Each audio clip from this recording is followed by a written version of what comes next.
Take it away, Karina. All right. Hello. Lauren, Focus on Health, Seedlip. Thank you for allowing me to have this platform. I'm based in Sacramento, California. I've been here on and off now for a decade. Actually, that's kind of weird to say. I keep leaving, keep coming back, but it's definitely become home. I know last week we had Josh on here, and he kind of gave his take on the zero ABV cocktails and what has worked for him in the past and what has been able to help him kind of maintain this progression within his cocktail programs. Today, I'm going to touch a little bit about my journey, my history, where I started, and kind of where I'm at now, but also talking about sustainability. And where Focus on Health is a platform that talks about health in many different compartments, ultimately trying to find balance within. That's the direction we're going to go with sustainability as well. It's a tag word, it's a key phrase I purposed, and we're gonna kind of shoot into some of those realms. But for me, I find it really fascinating and really rejuvenating to see this cocktail trend of low to no ABV cocktails. And I really love it for two reasons. One is from the bar side, being behind the bar. I really love the creativity that it allows. I mean, looking behind a bar and all of the bottles, they're really just distilled plant matter, right? Like it all starts as some sort of raw good, whether it's wheat, whether it's fruit, whether it's the esters that are presented. Everything is a raw agricultural product that ends up in a bottle for us to imbibe and consume. So, looking at it that way and looking at all of the multiple choices that we have for alcoholic beverages, they're endless. And then you start to think about it in non alcoholic ways or zero ABV. And it kind of makes your brain tilt on access and really plug in and dive into something that you weren't necessarily thinking about before.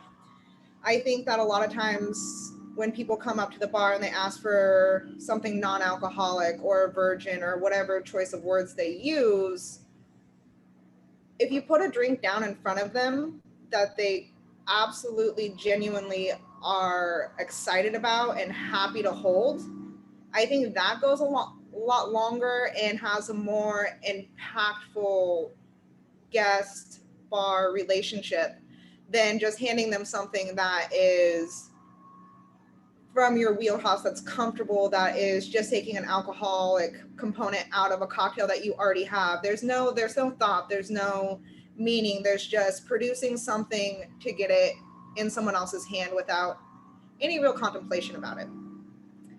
Having something that makes someone feel uncomfortable or out of place is the exact opposite reasons why bars exist.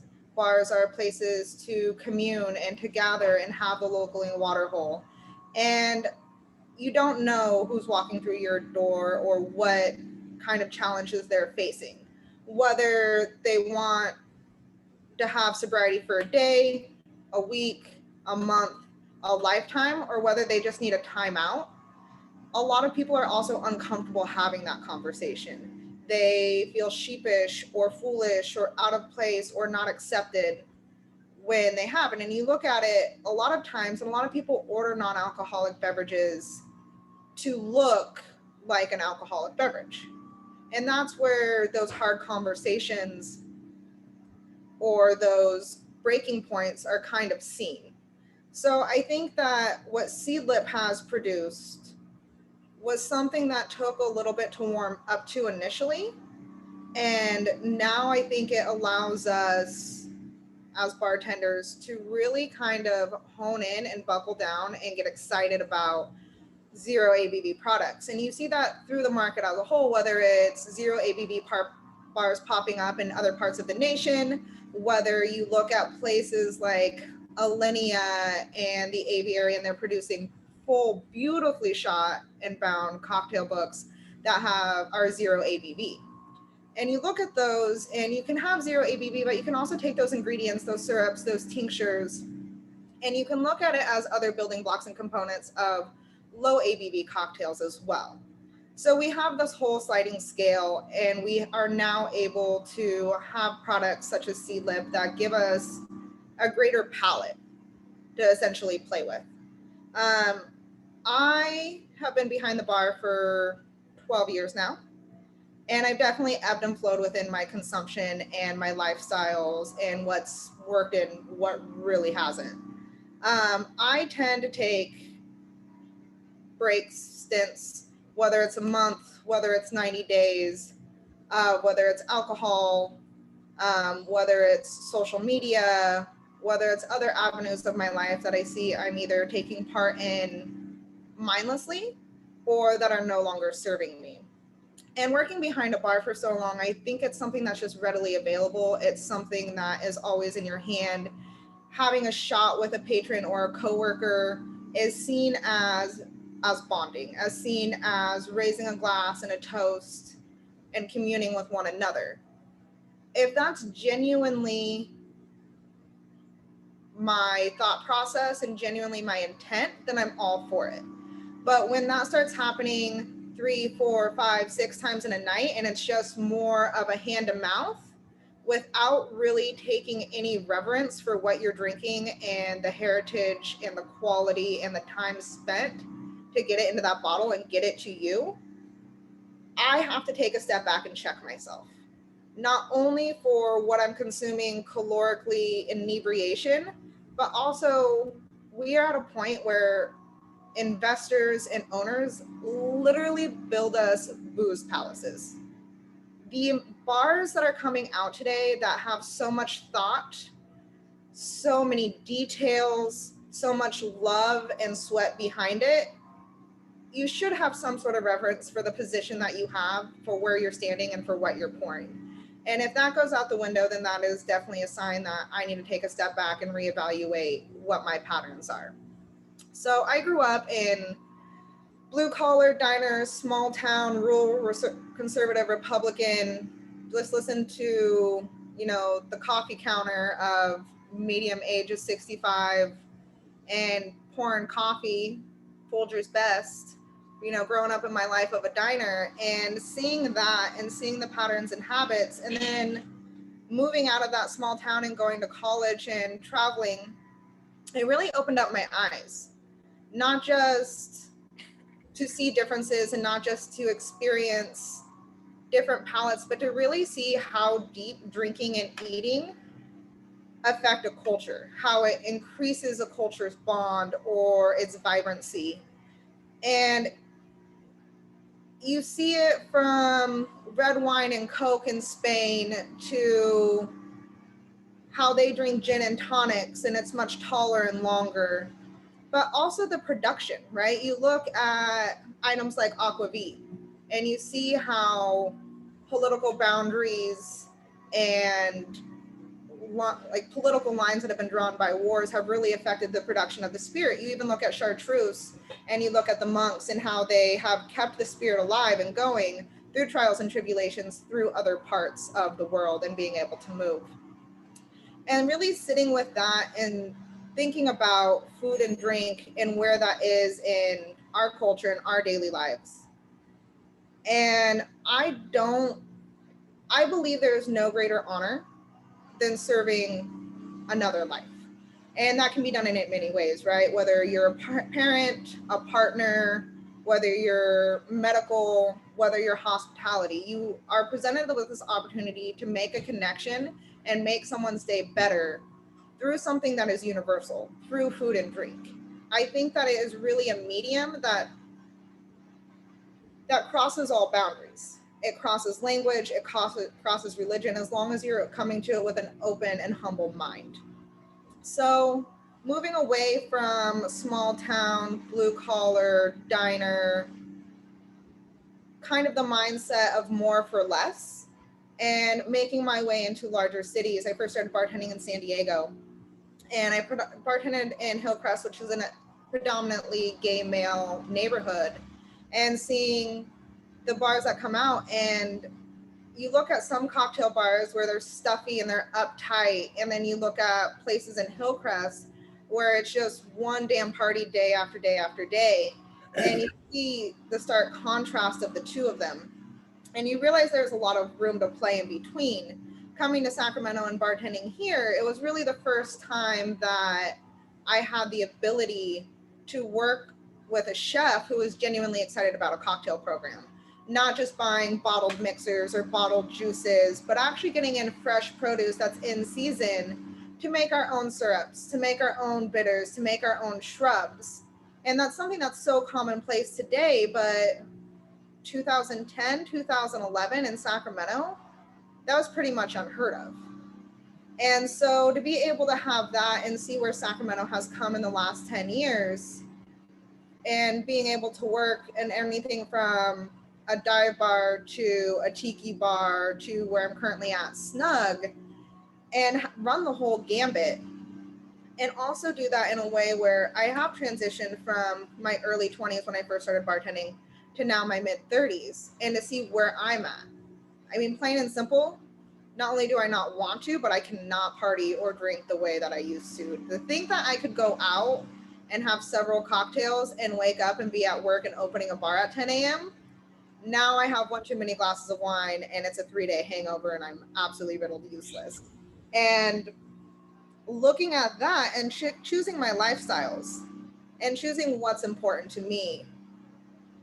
I've been in hospitality literally my entire life. I've been behind a bar for over a decade, and you look at cocktail bars now and you look at cold draft ice and these beautiful glass bottles that are heavy, beautiful ice that is heavy, and it starts taking a toll on your body. And I have to check in with myself and ask what's important to me.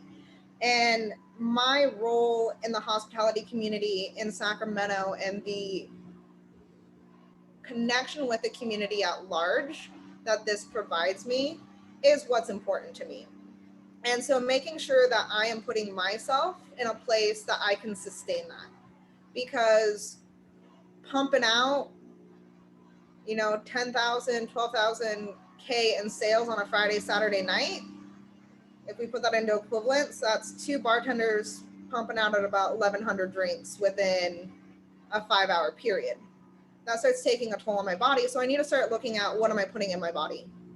Food-wise, nutrition-wise, what's my sleep pattern like? Okay, so we have bartenders who are working till 4 a.m., 5 a.m., depends what city you're in.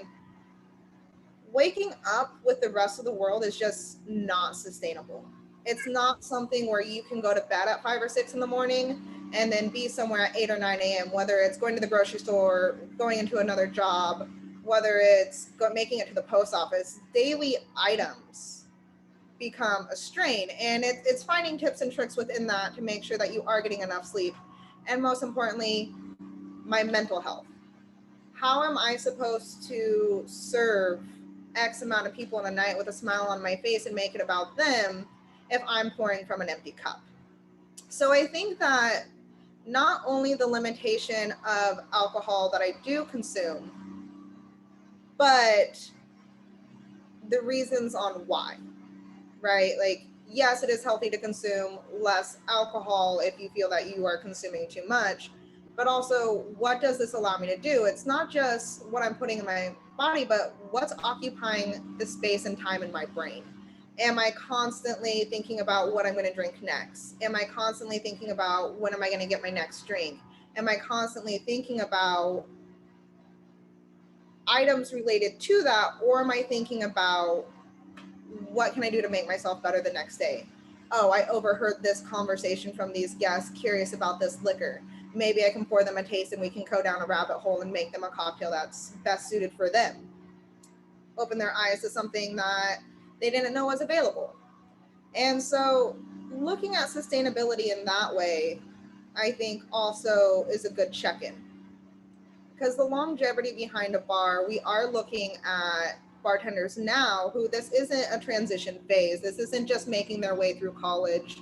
This isn't something to just pay the bills. And for those that it is that's completely fine. But there is a whole nother population of bartenders where this is their career. This is their longevity. This is their livelihood. And so how do we make that last? And how do we do that in a healthy and respectful manner? So looking at some ways that we can be sustainable in an environmental way as we build this first drink is right here. I have this bowl of dried fruit. And it's something that's simple, but we have a dehydrator. We have an amazing prep team here at the Snug that really just makes everything we do possible. But if we have excess citrus that we're not juicing, that is going to go bad, what do we do with it? And so we really just slice it and put it in a dehydrator, whether it's oranges or lemons or limes. And we can use these as garnishes and reduce waste. We can even amp it up a little bit, and these are blood oranges wedges. They've been brushed with sugar and splashed with Angostura bitters, and then dehydrated from there. So there are ways that do reduce less waste. And same thing with cinnamon. It's like the cinnamon is an incredibly aromatic bark. We don't have to put a whole stick into a beverage in order to get that. We can really use this for 15, 20 cocktails and not have the whole stick in there.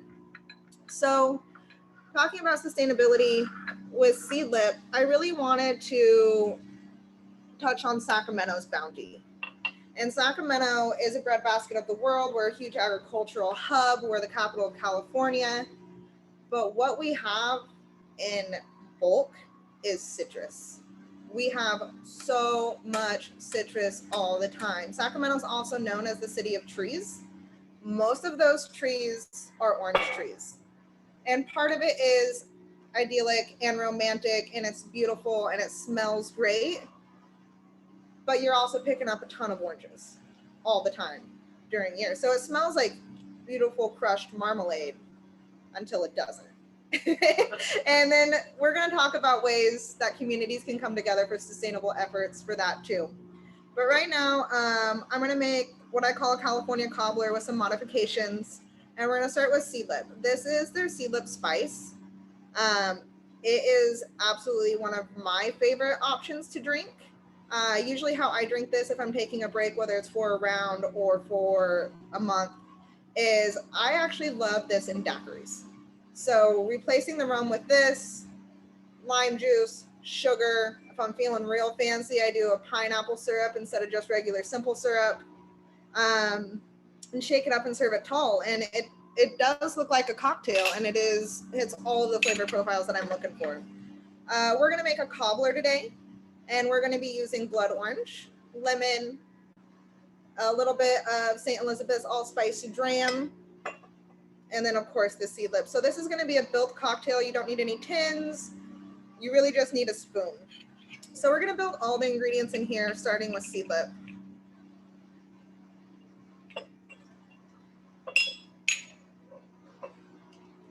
And this is going to be a low ABV cocktail, not a no ABV cocktail. Tony, will you hand me some Amontillado? All right, so this 0 ABV, we're going to do a ½ ounce of lemon juice. Blood orange season is coming in. It is usually between December and May. So blood oranges are starting to come out. They are not at their peak season at the moment. So if you look at this, this is a pretty pink hue. And as the season goes and as they get brighter and warmer, thank you,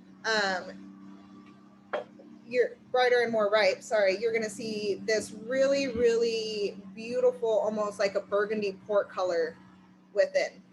So, and this is a simple syrup. So it's juiced and strained blood oranges and then combined it with an equal amount of sugar in a blender. You don't need to heat it. You don't need to fuss with it. Just juice, strain, sugar, blend. This is the St. Elizabeth's allspice dram. And then we are going to do just a little bit of sherry. This is an Amontillado sherry, so it's going to be dry. It's going to be nutty.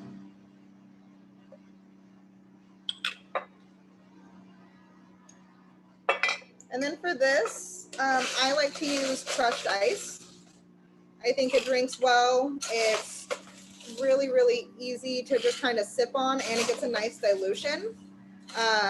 If you are not privileged to work at a bar that has crushed ice and you really want some, Sonics, if you have Sonics by you, will sell you their Pebble Ice out the door.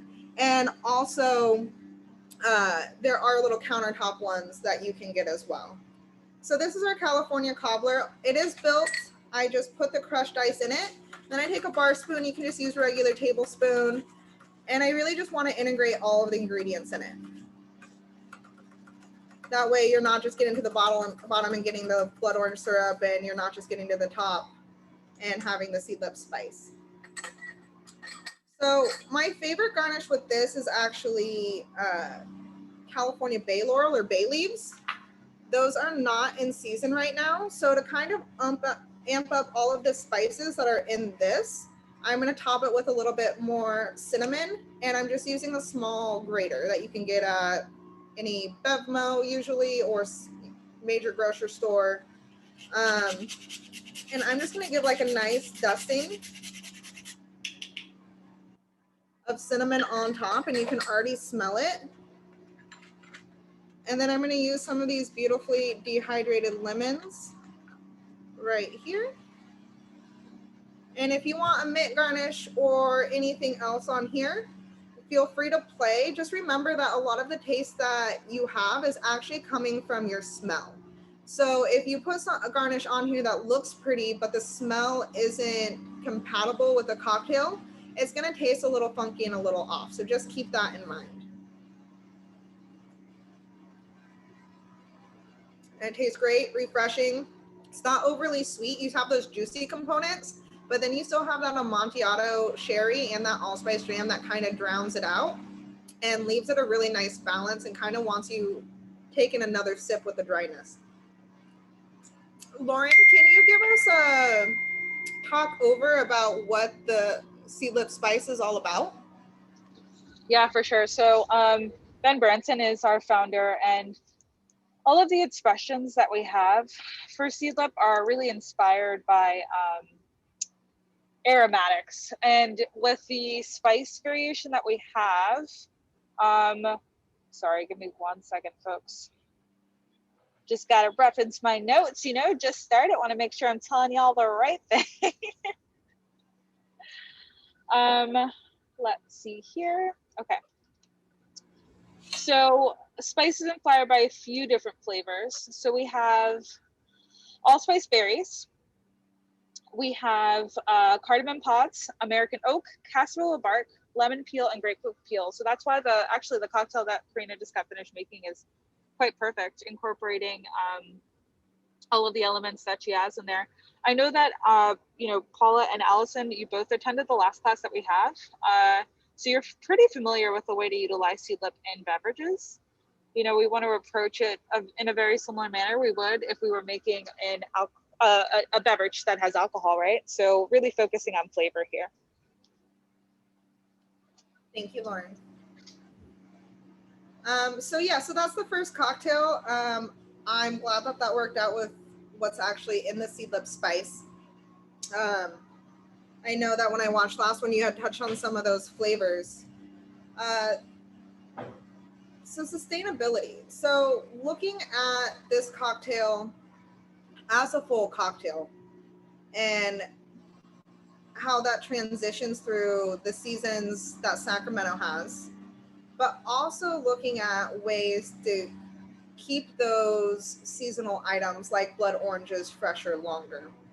And I think with food technology today, we have so many options, whether it's pickling, whether it's candying, whether it's taking something like a syrup and really bottling it and canning it and having that for next year.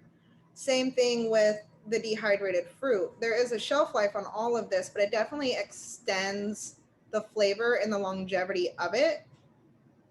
So you can still kind of use it, whether it's for a cocktail menu that needs to be pushed for an extra week until you get new seasons and new produce in, whether it's something that you want to hold and reserve to the side because it's your regular's favorite, and even though it's off the menu, you know that they're still going to ask for it for the next couple of weeks because that's why they come in, and you want to be able to make that for them. Talking about sustainability as a bartender, there are some tips and tricks that I have found have worked for me personally. We talked earlier about the getting home at 6 a.m. and still having to be a productive member of society. And that's where a lot of us fail.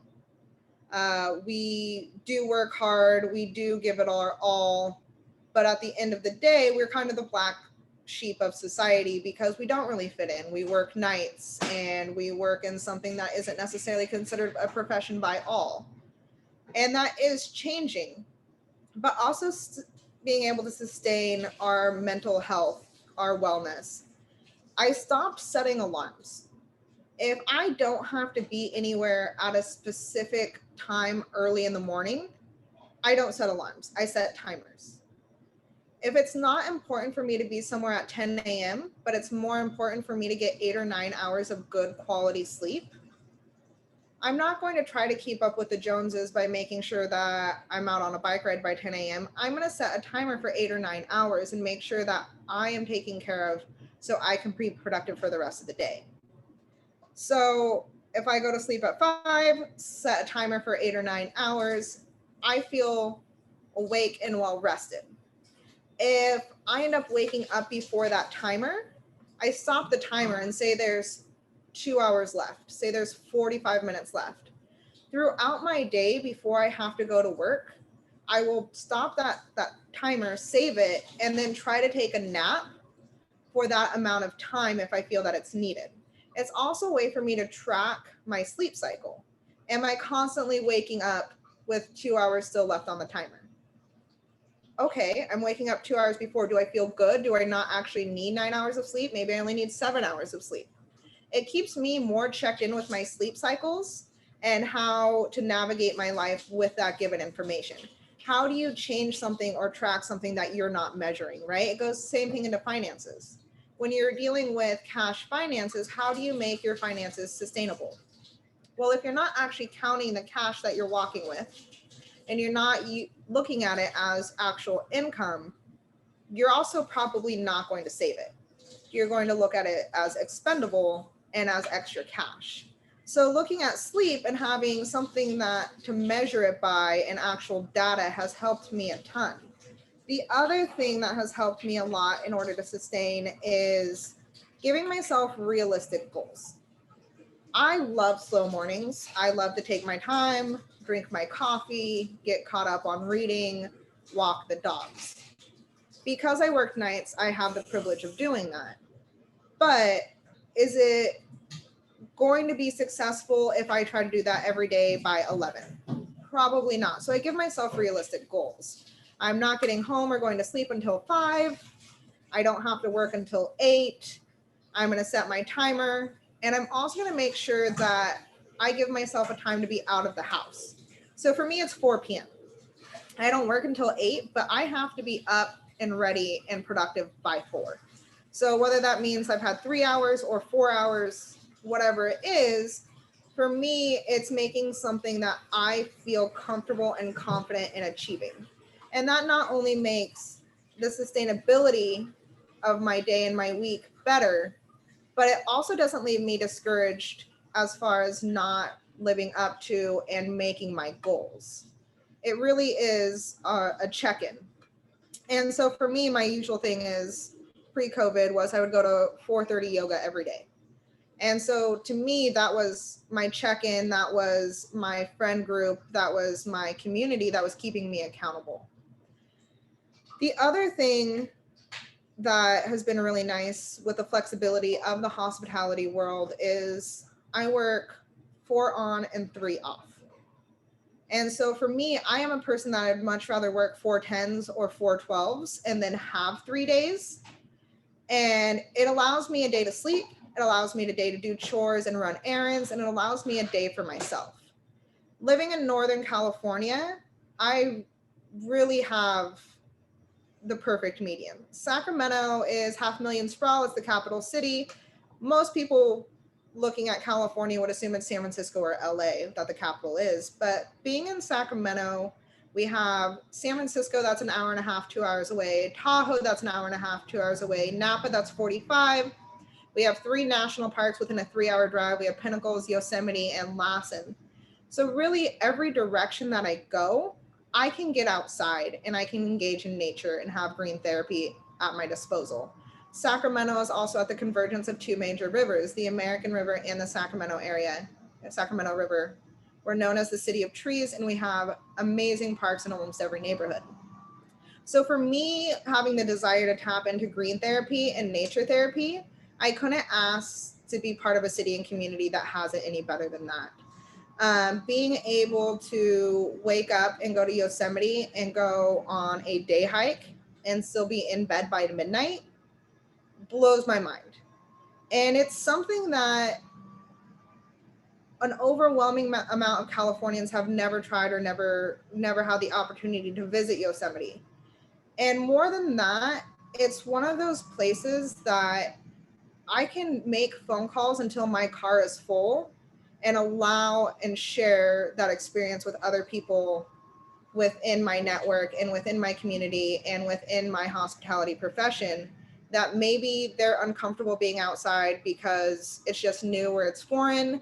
They don't know what they need. They've never been there. Directions, transportation, whatever the hang up is, it's so easy to find a reason to say no.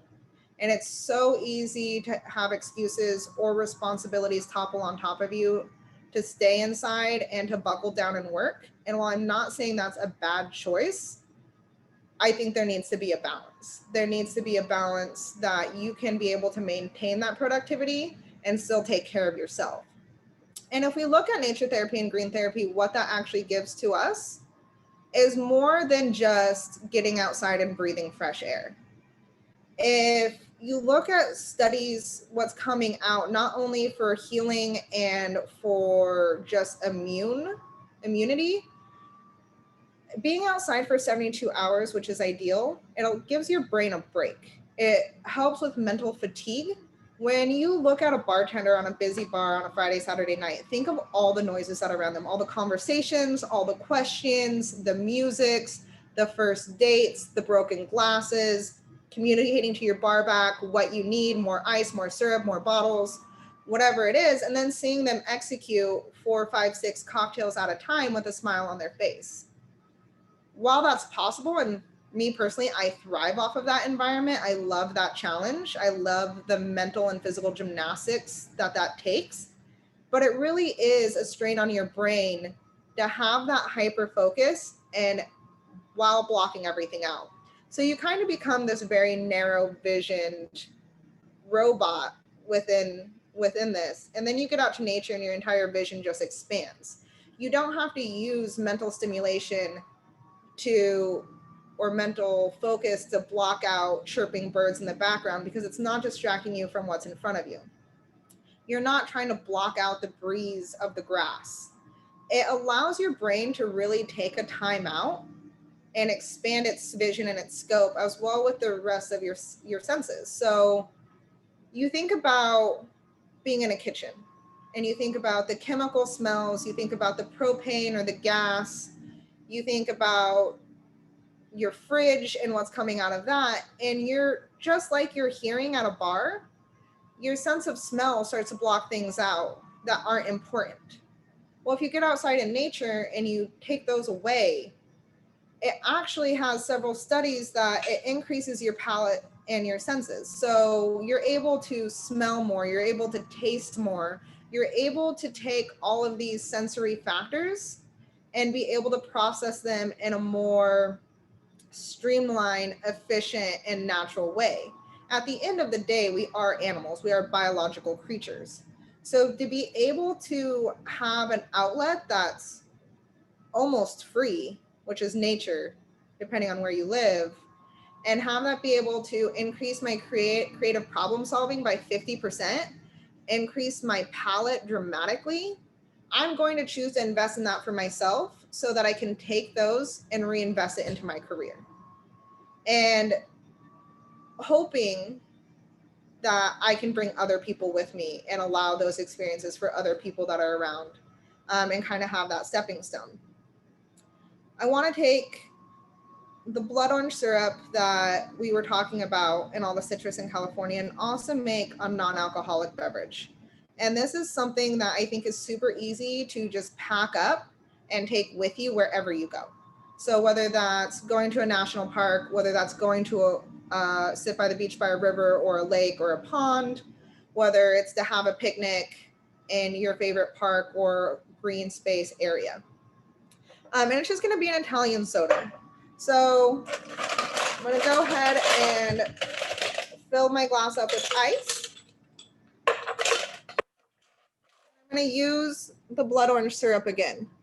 My only comment about taking beverages outside is to please be mindful on where you're going and use plastic bottles that hopefully you're recycling and not glass. So I'm going to take 1.5 ounces of the blood orange syrup. And I'm also just going to take soda water and fill it up. So we're going to do an Italian soda here. And you can do it whatever way that you want. You can add more syrup for its sweeter and more intense flavor. You can do less if you want it to be more of an essence. You can also add cream if you want it to be more kind of creamy and interesting. And then I'm just going to take this and stir it up. So the reason I like this is really you just need a vessel that you can already store ice in, whether it's a water bottle, whether it's a to-go coffee cup. And all you need to do is package your syrup in a plastic bottle and grab bubbles for the road. And that's all you need. So it's something that you can take with you that's really no fuss. And same thing with garnishing this, just garnish it the way that you want. So if I want to fancy it up and do the same thing with the grated cinnamon, because we are dealing with the same flavor profiles. If I want to add any sort of garnish, blood orange.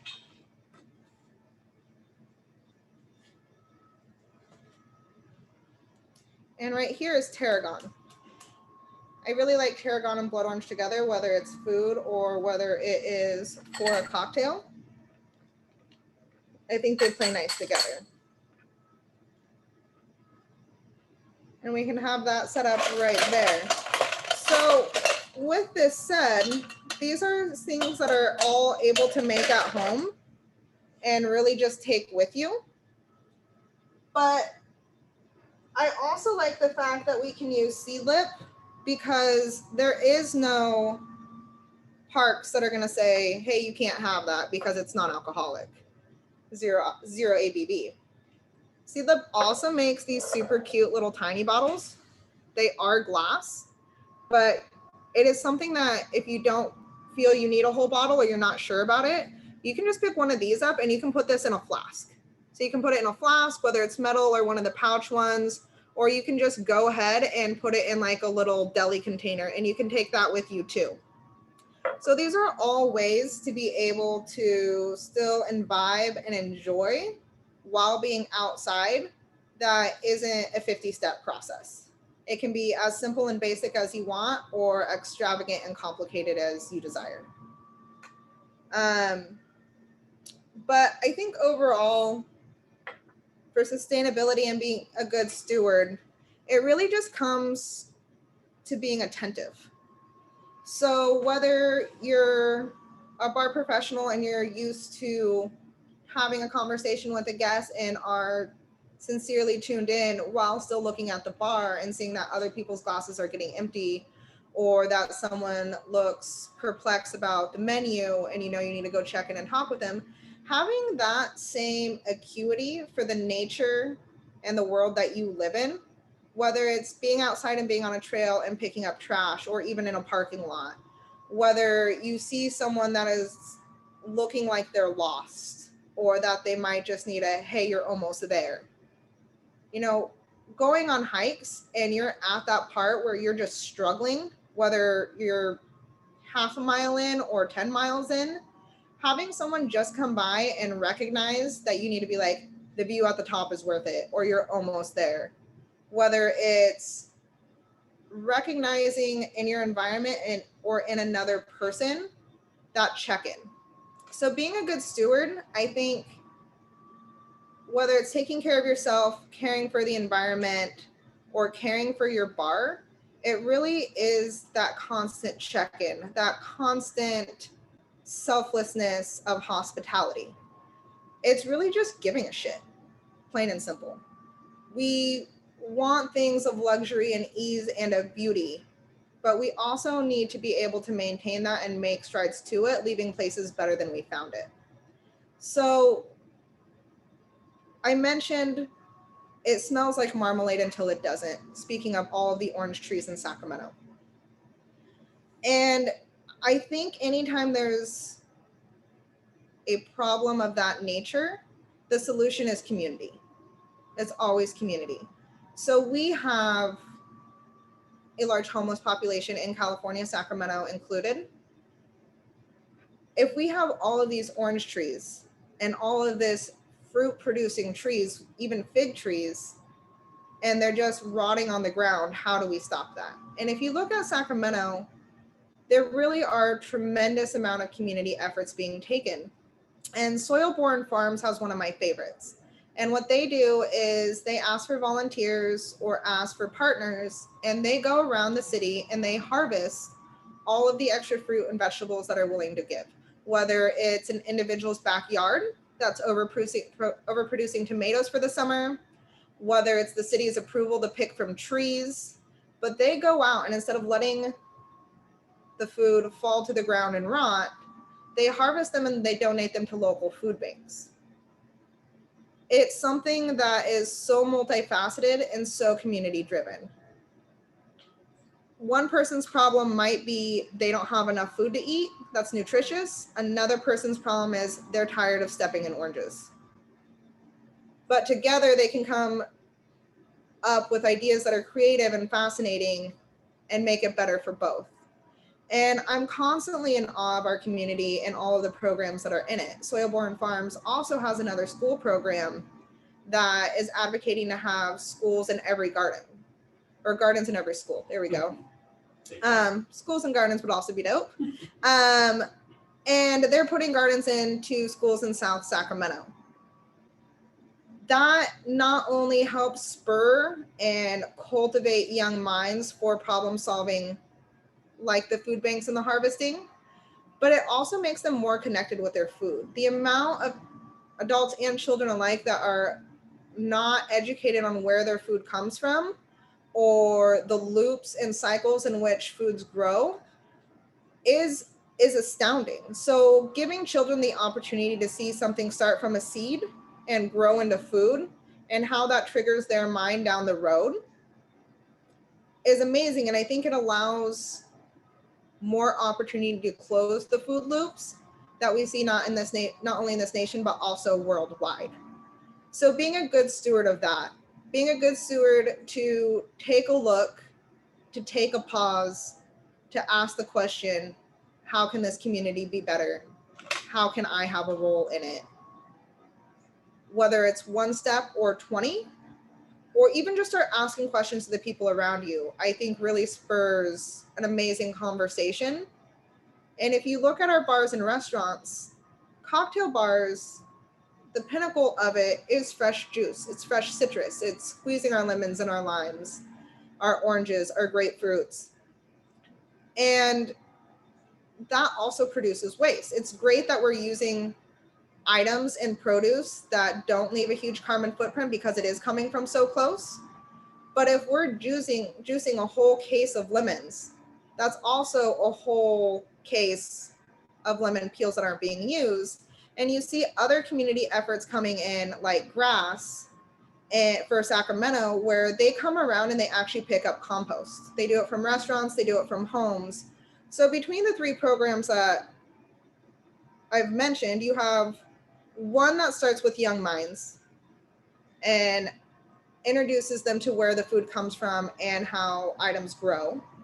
You have another one who is harvesting from the bounty that we already have and the surpluses of our areas to give to those who are less fortunate.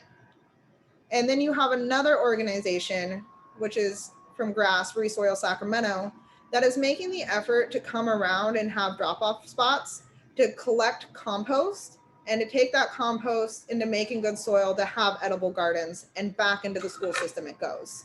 So you really see all of these tiny facets and tiny pockets coming together to leave the area in our community better than we found it. And I feel that Seedlip is on that same path within those same projects and passions. And I just want to say thank you again to Focus on Health and Seedlip for allowing me this platform. Does anybody have any questions or comments or want to bring up any topics of anything that I've talked about so far?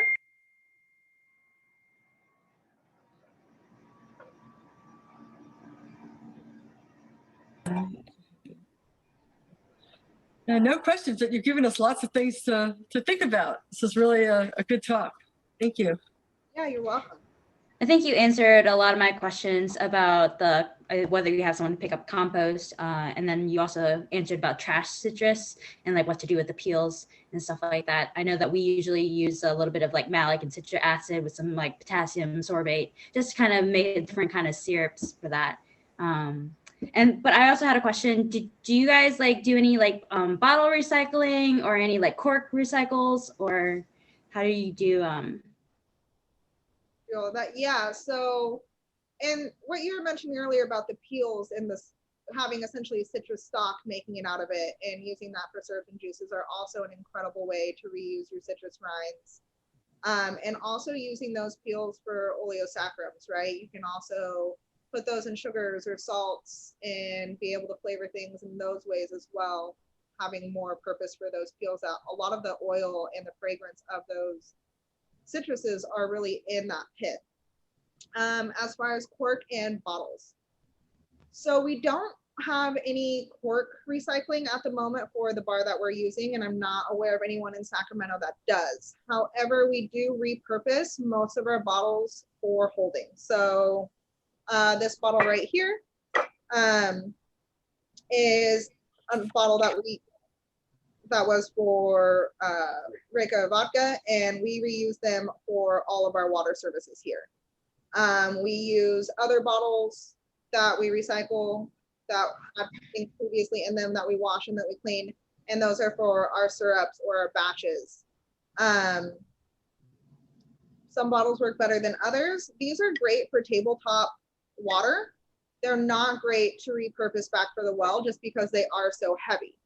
As far as longevity and sustainability, like your wrists and your elbows, this isn't something that we want to be reusing in the well, but is great for bottle service, water options, holding anything down as far as menus on windy days, of that nature. So we do repurpose our bottles, and then we do recycle. Unfortunately, a lot of liquor bottles are unrecyclable. We had a conversation with Focus on Health last week, and one of the bars that we were talking with actually gets most of their liquor in jerry cans and then refills bottles, which I had never heard of before. And actually I was shocked to hear that Maker's Mark was one of the ones that were sending the jerry cans out, and that is something that I would like to look into more. That's really cool. Why are some not recyclable? I didn't know that. If you look at it, it's really just the glass that it's made out of. So I think that's another thing as a community on sustainability. You know, there's huge talks within bars of what agave spirits or cane spirits to use and to buy based off of the methods of production. You know, a lot of agaves bars won't carry because of the way that they're using water or pesticides. There's a lot of rums bars won't carry because of the effects that those pesticides or chemicals are having on their employees, and they're refusing to do anything about it. And so you look at the changes that have come from the push within the bar, and unfortunately, a lot of it comes from commerce and dollars and cents and not just out of the goodness of their heart, but it is a platform that we have. So I think that also looking at liquor bottles and making that a priority if that's what you're passionate about, and having that conversation of why aren't we getting liquor bottles that are recyclable? Why aren't wine bottles recyclable? and looking at your individual states or county system of recycling and seeing where that fits in, because it is not universal.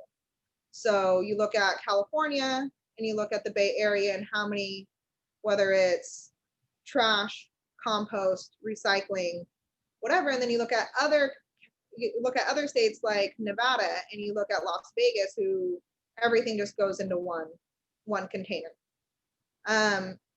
There's a lot of back and forth whether recycling is actually doing anything, whether we're sending our recycling out to other countries. It's not an easy fix or an easy answer, unfortunately, but I do definitely advocate for you educating yourself about recycling in your area and seeing what can be done better.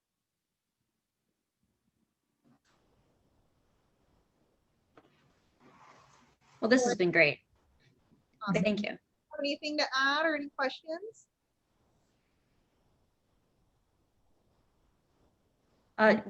Blood oranges also, you said, aren't quite in season. Do you have the same number of blood orange trees as you do like regular orange trees, or is it just? Most of our trees here are going to be navels, sweet oranges, bitter oranges. We have a ton of Meyer lemon trees throughout, and a ton of persimmon, fig, and pecan trees. Here, blood oranges, their season is December through May. And so it is still very early for them, and they are starting to come out. When I went to the co-op today, they had Buddha's hands, tons of different tangerines, as far as citrus, and then some pink lemons as well that are coming out of this area. And I also saw a lot of Oro Blanco grapefruits, which I feel like it's a little bit early to see them, but I haven't tried one yet, so I'm not sure on how their ripeness is doing. Yeah. That's more citrus than we have in DC, so. Right, yeah, I have a tree in my backyard, and I was telling my coworker today that they're almost ready. I like to use them in this season for marinades or basically just juicing them and letting the acidity do its work and not necessarily drinking it. But come February, I feel like I work for a citrus company because there's just so much fruit, and you just juice it all and give it away and drink as much as you can. Do you ever like somehow bottle extra citrus to give to like homeless shelters, or like, you know, if you have stuff that's going to go bad in the next like couple of weeks, do you repurpose that for other people to use non I do a lot for my coworkers, and when I was in college for my peers. Now with the excess juice or fruit, what I use is a lot of, I don't think I have one here. A lot of juice companies have like 16-ounce plastic bottles that are recyclable. And if I can get my hands on extras of those, whether it's from the bars to go cocktail programs, or whether it's from the co-op, or whether I just find a good deal on them, I'll juice those and I'll just hand them out as I go. So it's something that's no fuss for me, something that I know can be recycled, and that isn't really putting me out of anything, and the juice can go. I'll also just pick bags of oranges and leave them on our front step that just like free, and people will come up and just like take the bag, split them. something so simple, but you know, makes a world of difference to those who need it. Exactly. Here we only have bags of zucchini in the spring. That's very hard to get rid of. Are there no cats there? Not as easy to get rid of as oranges. Yeah, we also have a zucchini problem, usually in the summer though. And we had our personal garden, we had too many cucumbers. So Doug made cucumber wine for the first time. Oh. Personally, I don't recommend it, but it was. Try to say that you tried it. And we tried some of the stir fry, which I do recommend. Okay. All right, you can also do some kimchi or pickles. Did that too. Lots of pickles. Oh golly, yeah, pickles. Gotcha. Yes. Awesome. Well, I learned a lot. That was great, Karina. Thank you so much for coming on. Y'all are welcome to continue speaking. I'm just going to end the broadcast. Okay. I think we're done. Yeah, I think we're done. Yeah. Thank you so Okay. much. Thank you. Great to see y'all. Awesome. Thank Well, you. I appreciate y'all coming out. This was a lot of fun. Thank you. Oh, and I haven't forgotten about y'all. I have some goodies to deliver to you this, or next week, I should say, because it's Friday. Thanks. Awesome. All right, everyone. Have a great day. Enjoy your tea. Bye. Bye.